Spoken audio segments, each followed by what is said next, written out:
충성하리라 성가대 귀한 찬송 감사를 드립니다. 지난주 추수감사주일 2부 예배 때 간증과 찬송의 시간을 가졌습니다. 유럽의 오페라 무대에서 주역으로 활동을 하였지만 그 가운데 있었던 아픔과 함께 하신 하나님의 은혜에 대해서 지난주 김대영 집사가 진솔하게 자신의 삶을 나누었습니다. 김대영 집사 바리톤이죠. 그런 질풍노도와 같은 청소년 시절을 보내었습니다. 초중고를 걸쳐서 무려 10번의 그러한 전학을 해야 했습니다. 목회자였던 아버지의 사역지를 따라 전학한 경우도 있었지만 그 중에 몇 번은 학교에서 나쁜 친구들과 어울려서 사고를 쳐서 전학을 한 경우였습니다. 가부장적인 아버지와의 다툼과 갈등이 잦았습니다. 고등학교 2학년 때는 아예 학교를 그만둬 버렸습니다. 막노동도 하고 음식점 서빙도 하고 스티커 붙이기 등 아르바이트를 하였고 그때가 그의 인생에 가장 막막했던 시절이기도 하였습니다. 하지만 그때 좋은 음악학원 원장님을, 믿음이 좋은 원장님을 만나게 되었습니다.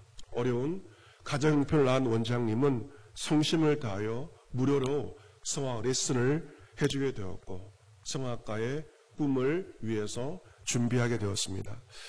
남들보다 돌아서 가는 듯 하였습니다. 하지만 한국예술종합학교를 졸업을 한 뒤 독일로 유학을 가게 되었습니다. 군 면제를 받기 위해서 국제 콩쿠르에 여러 번 도전하였지만 그 국제의 벽은 너무나도 높았고 콩쿠르에서 좋은 성적을 받는 것이 쉽지가 않았습니다. 이제 나이 때문에 군에 입대해야 되기 때문에 마지막 콩쿠르로 준비한 대회가 2008년 남미 칠레에서 열린 닥터 루이 시갈 국제 컴피티션 콩쿠르였습니다. 마지막 콩쿠르, 이 콩쿠르에 입상하지 않으면 군대에 가야 되는 그 상황에서 콩쿠르를 준비하던 그에게 한 통의 국제 전화가 걸려왔습니다. 그의 아버지였습니다. 수화기 넘어 아버지의 목소리는 젖어 있었습니다. 그동안 내게 너무도 많은 상처를 주었다. 그 상처가 너의 마음에 쓴뿌리가 되어서 너의 성장을 가로막는 것 같아서 내가 미안하다. 용서해 다오. 지금까지 아버지가 미웠던 거 다 말해보렴. 욕을 해도 괜찮다. 뜻밖의 전화였습니다. 하지만 어렸을 때 그 기억은 선명하게 되살아났습니다. 어린 시절 그런 폭력적인 아버지가 무서웠습니다. 사춘기 때는 아빠가 죽었으면 하고 바라기도 했습니다. 아들의 그 모든 이야기를 듣던 아버지는 미안하다는 말을 하며 울었습니다. 아들아, 내가 말만 목사였지 아이였어. 철이 지금에서야 들었다. 아버지를 용서해 다오. 2시간 동안 국제 전화로 부자 간의 울먹이는 대화가 이어졌습니다. 그 아버지의 전화로 아들은 아버지에 대한 오랜 원망과 그리고 미움 등을 떨칠 수가 있었습니다. 부자 간의 오랜 앙금이 풀려지게 되었습니다. 관계가 회복되었습니다. 며칠 뒤에 있는 콩쿠르에서 그는 2등으로 성악 부분에서 동양인 최초로 입상을 하게 되었고 그토록 바라던 병력 면제를 받게 되었습니다. 이처럼 오랫동안 묵혀져 왔던 관계의 오랜 응어리가 풀려지고 회복되어지자 그의 모든 일들이 잘 풀려지게 되었습니다. 그는 2010년부터 2020년까지 약 10여 년 동안 유럽의 이른바 A급 극장에서 전속 솔리스트로 주역 배우로 활동했습니다.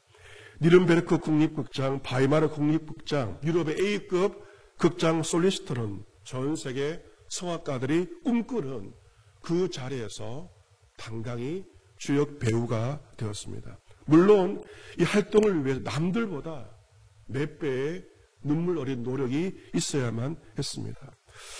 그는 이제 말합니다. 나의 삶 속에 감사하는 일들이 자꾸 생길 때 누군가 날 위해 기도하고 있다는 생각을 합니다. 특히 힘든 일로 마음이 무너질 때 누군가 날 위해 기도하고 있다는 생각을 하면 용기가 납니다. 그 기도의 힘으로 지금까지 온 것 같습니다. 어느 날 친구가 그에게 말했습니다. 부모님이 널 위해 아무리 뜨겁게 기도하여도 내가 기도를 안 하면 열매를 맺을 수 없어. 너의 기도가 합해져야 해라고 친구가 말했습니다. 정말 그랬습니다. 그 일생에 돌이켜보면 모든 일이 풀릴 때는 부모의 기도와 자신의 기도가 맞물릴 때였습니다. 하나님은 좋은 것은 한 번에 주시지 않았습니다. 모두 두 번째에 주었다고 합니다. 그 이유는 기도하게 하기 위해서였음을 그는 깨닫게 되었습니다. 성악가인 그런 복음성가 가운데에서 누군가 널 위해 기도하네, 이 복음성가를 가장 좋아합니다. 그것은 엄마가 가장 좋아했던 찬양이기 때문에 그렇습니다. 그가 청소년 시기에 한창 방황하던 시절 어머니가 그를 조용히 불렀습니다. 혼나겠구나 생각을 했는데 어머니는 자신의 손을 잡고 눈물을 흘리면서 너를 못 도와줘서 미안하다, 그 눈물을 통하여서 마음속 깊이 박혀있는 그 분노가 사라졌다고 합니다. 그런 힘들 때면 어머니를 떠올렸고 어머니가 좋아하셨던 찬양, 누군가 널 위해 기도하느를 불렀습니다. 김대영 집사의 인생곡은 누군가 널 위해 기도하네 찬송입니다. 오늘 성경 보면 이사야서 12장에도 노래가 나오고 있습니다. 1절 보시면 그날에 내가 말하기를 여호와여 주께서 저들은 내게 노하셨사오나 이제는 주의 진노가 돌아섰고 또 주께서 나를 안위하시오니 내가 주께 감사하겠나이다 할 것이니라 라고 기록되어 있습니다. 여러분의 지난 인생을 돌이켜보면 마치 주님께서 나에게 노하신 것 같은, 나에게 화를 내신 것 같은 고통의 힘든 시간들이 여러분에게 있었을 것입니다. 하지만 그 주의 진노가 돌아서는 때도 있었습니다. 주님은 진노하신 같은 그 상황 가운데 우리를 또한 안위하시고 위로하셨습니다. 이 주님의 안위하심 가운데 우리는 주님께 감사의 고백을 드리게 됩니다. 주께서 나를 안위하시오니 내가 주께 감사하겠나이다. 이 고백을 드리게 됩니다. 주께 드리는 감사의 고백은 노래가 되고 그리고 찬송이 됩니다. 2절에서 이사야 선지자가 노래합니다. 2절 말씀 같이 한번 읽어보겠습니다. 12장 2절 같이 읽습니다. 시작. 보라, 하나님은 나의 구원이시라. 내가 신뢰하고 두려움이 없으리니 주 여호와는 나의 힘이시며 나의 노래이시며 나의 구원이심이라. 아멘. 이사야 선지자는 주 여호와가 나의 힘, 나의 노래, 나의 오늘 설교 제목입니다. 이것을 고백합니다. 주 여호와가 부모님의 힘과 노래와 구원만이 아니라 다른 성도들의 힘과 노래와 구원만이 아니라 바로 나의 힘이시며 나의 노래이시며 나의 구원이십니다. 고통의 현실 가운데도 나에게 베푸신 하나님의 구원과 안위하심과 위로하심과 회복과 인도하심을 체험한 자는 나의 하나님을 노래하며 나의 찬송으로 하나님께 노래하게 됩니다. 5절 말씀 보시면 여호와를 찬송할 것은 극히 아름다운 일을 하셨음이니 이를 온 땅에 알게 할지어다. 6절 시온의 집이라 소리 높여 부르라. 이스라엘의 거룩하신 이가 너희 중에서 크심이니라 할 것이니라. 우리가 여호와를 찬송하며 노래한 이유가 무엇입니까? 하나님께서 우리에게 극히 아름다운 일들을 우리 가운데 행하셨기 때문입니다. 답이 보이지 않는 그 캄캄한 현실 가운데 빛을 보여주시고 회복과 구원의 은총을 베풀어 주신 극히 아름다운 일을 내 삶 가운데 행하셨기에 우리는 하나님을 찬송하고 나의 노래를 부르게 됩니다.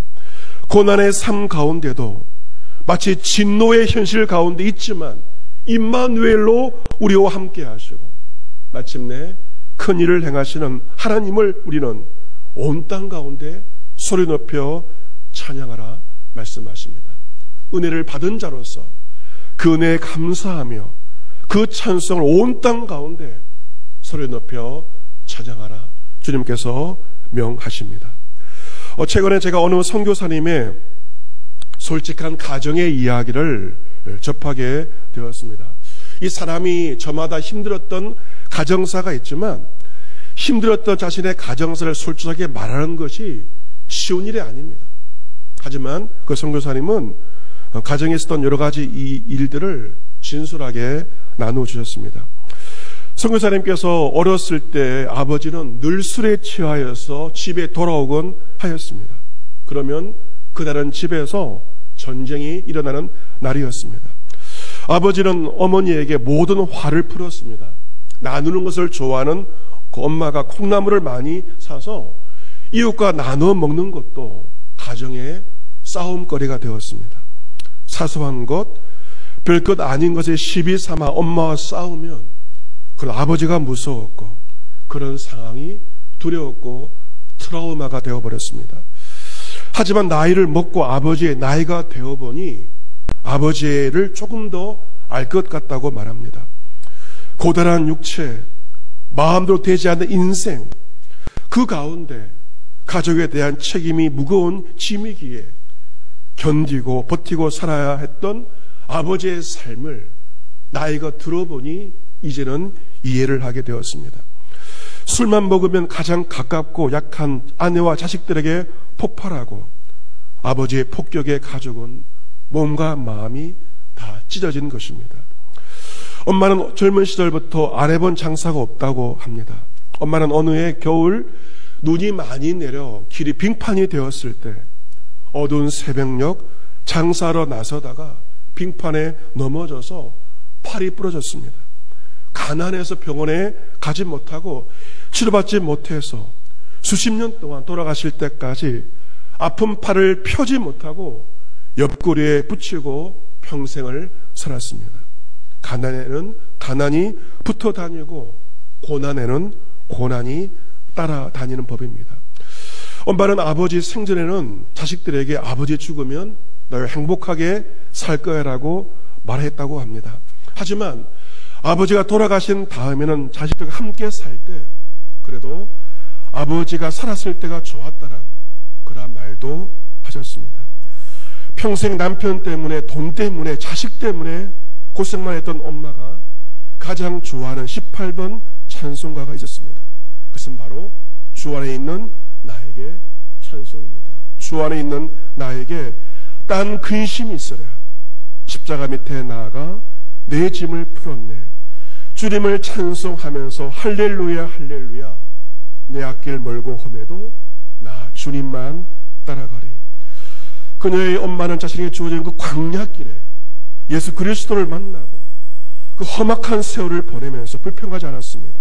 엄마는 그 찬송을 곡조가 아닌 읍조림으로 찬양하며 한평생의 삶을 견뎌내었습니다.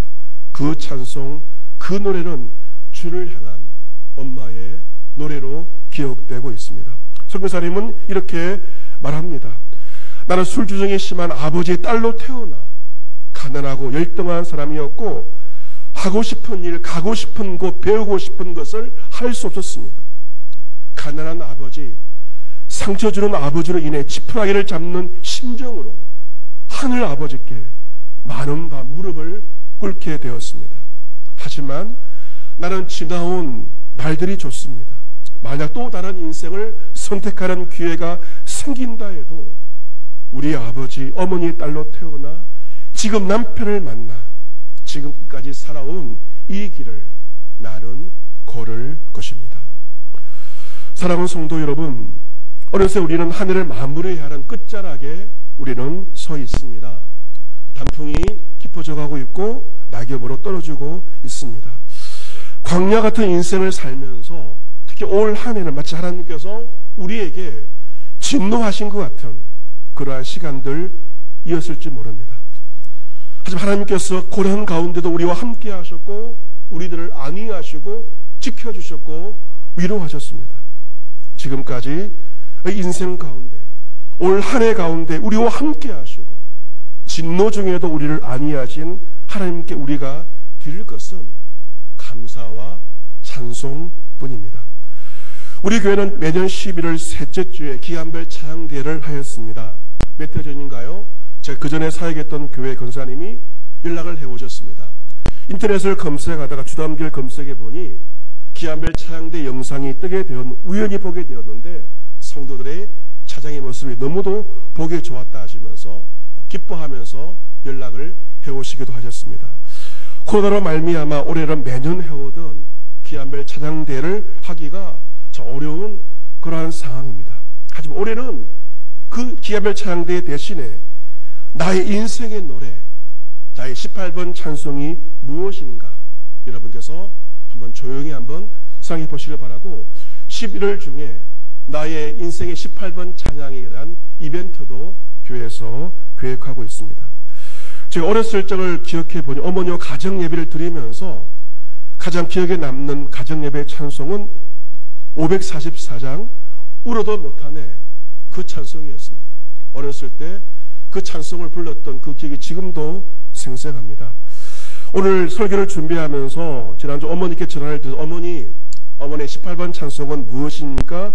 여쭤보니 어머니는 찬송은 다 좋다라고 말씀을 하셨습니다. 잠시 어머니에게 연락이 왔습니다. 260장 우리를 죄에서 구하시러 그것이 내 인생의 찬송이라고 말씀하셔서 저희 누님들에게도 그래서 말씀을 드렸습니다. 또한 주님께 드린 나의 노래는 무엇일까? 어머니의 찬송이 있다면 나의 찬송이 있어야 되는데 무엇인가를 생각해 보니 찬송가 150장이 떠올랐습니다. 갈보리산 위에 십자가 서서지로 시작되는 그 찬송가 150장. 주님과 저의 첫사랑은 고등학교 3학년 때였습니다. 저희 고등학교는 사련적으로 공부를 시키는 학교였지만 그 가운데 고3 시절 친구들과 기도회를 만들어서 교회에서 기도회를 하였던 시절이었습니다. 그때 가장 많이 불렀던 찬송가가 바로 150장. 이 찬송은 주님과 저와의 첫사랑입니다. 갈보리산 위에 십자가 섰으니 주가 고난을 당한 표라. 험한 십자가를 내가 사랑함은 주가 보혈을 흘림이라. 최후 승리를 얻기까지 주의 십자가 사랑하리. 빛난 면류관 받기까지 험한 십자가 붙들겠네. 주님 예비하신 나의 본향집에 나를 부르실 그날에는 영광 중에 계신 우리 주와 함께 내가 죽도록 충성하리. 사랑하는 성도 여러분, 이사야 43장에서 하나님께서 이 백성은 내가 나를 위하여 지었나니 나를 찬송하게 하려 함이니라 라고 말씀을 하셨습니다. 하나님께서 세상을 창조하시고 우리를 창조하신 목적은 바로 하나님을 찬송하기 위해서입니다. 히브리서 11장에도 우리는 예수로 말미암아 항상 찬송의 제사를 하나님께 드리자. 이는 그 이름을 증언하는 입술의 열매니라 라고 기록되어 있습니다. 찬송이 제사이고 찬송이 예배입니다. 이 찬송은 예수 그리스도의 보혈을 의지하여 항상 하나님께 드려져야 한다는 것입니다. 이번 한 주, 특별히 11월 한 달은 여러분 찬송의 달로 정하십시오. 11월 한 달은 한 해를 마무리하면서 새로운 한 해를 계획하면서 늘 감사하며 찬송하는 그 날마다의 시간이 되시기를 바랍니다. 한 해를 마무리한 우리에게 여전히 근심이 있고 무거운 짐덩이 우리 가운데 놓여 있습니다. 하지만 예수 그리스도의 십자가 앞에 모든 짐들을 내려놓고 할렐루야 주님을 찬송하며 나아가십시오. 여러분의 찬송 소리를 주님이 들으시고 영광을 받으시고 기뻐하실 것입니다. 여러분의 그 찬송 소리 여러분의 자녀들이 듣고 있습니다. 여러분 인생의 찬송을 여러분의 자녀 손들이 기억하고 그 찬송을 늘 기억하는 것이 신앙의 그 대를 이어가는 것이 될 것입니다. 그리하여 우리의 찬송이 나아가 우리 가정 가운데 온 땅 가운데 이어져서 하나님을 영원롭게 하기를 원합니다. 2020년 올 한 해를 마무리하면서 진노와 고난 가운데서도 우리와 함께 하시며 우리를 안위하신 주 예수 그리스도를 찬송하며 남은 길이 멀고 험하다 할지라도 최후 승리를 얻기까지 오직 주님만 따라가는 저와 여러분 모두가 될 수 있기를 우리의 찬송이 되시는 주 예수 그리스도의 이름으로 축복합니다. 아멘. 하나님 감사합니다.